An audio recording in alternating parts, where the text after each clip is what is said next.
жалғастырамыз. Қазіргі таңда челлендждердің түрлері өте көп. Сонымен мектепте. Ал Асқаржан, мамаңа звондайсыз, мама мен сізді жақсы көремін дейміз, иә? Громкіге қой, көрек, әні? Болды. Громкіге қой. Гудок кетіп жатыр.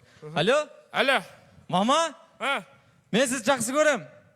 Сен атаң әлет немеге мені жақсы көріп қалдың е? Сен айуан бір бәле білдіргенсің, сен ит десе. Кереже сындырдың ба?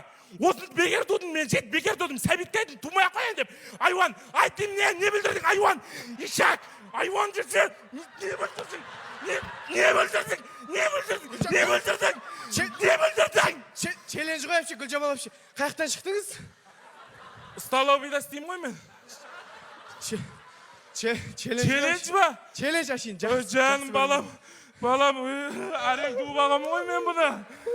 Лем ғой челлендж ғой. Челлендж ба? 90-қа екі шыққан етті оны. Әкелеріміз кейде еркелеткен кезде тым қатыгез болып кетеді. Ой, Ерман балам қалайсың мені? Ита келдің, қара? Ита келсі ба? Баршық пас.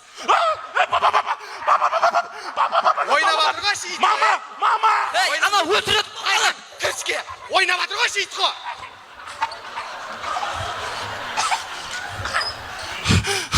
Итті өлтіріп қойдың, папа.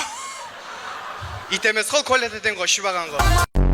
Достар, жағдайы жоқ. Яғни Тақыр кедейдің отбасының баласы мектепте. Так, балалар, бүгін үй тапсырмасын жазып алдық қоя. Так, Айдос, сен бері шықшы. Сен ақробашың жоқ болса, үстіңді актемей қойсай. Футболкыңа бір-бірі киіп кетсей сен. Аяғында баклаш.